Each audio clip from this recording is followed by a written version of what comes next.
Michael Jackson sa sakyang nga ni Baka. Ang atam to ba ama private patin si boy patumatch ko. Ama ni chun kum sa khatrin lo balulay.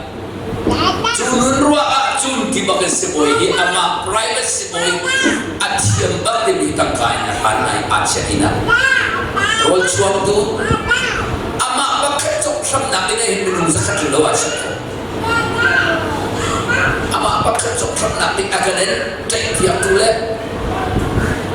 We don't know Australia with Michael Jackson. At suwarong akin di mo. Alam tiap tu macam cuaca nak ngai tu rasa ko. Alam tiap le angin le amoy tu tak kaju mula makolai. Asar tu bani asar mikadu kilo tu. Pas asar tu ba macam ni. Michael Jackson nang macam nang non hijab tenu ba ado adiko gitu ko. Mau non kesih kado wala ni akin ciam mami sekian di sini aku.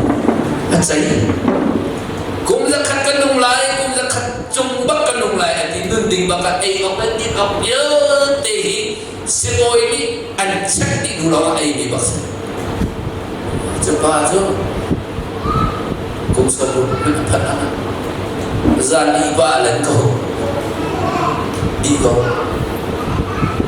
angin kau lawe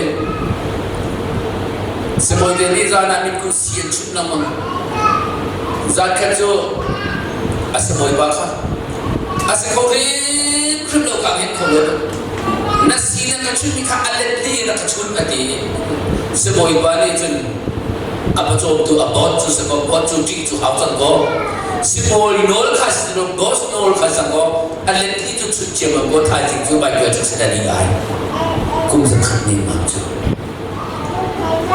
folay tu ma hin mi dik ko katam se lo mo tak dek sa patien da tilo nang namakan dito ko man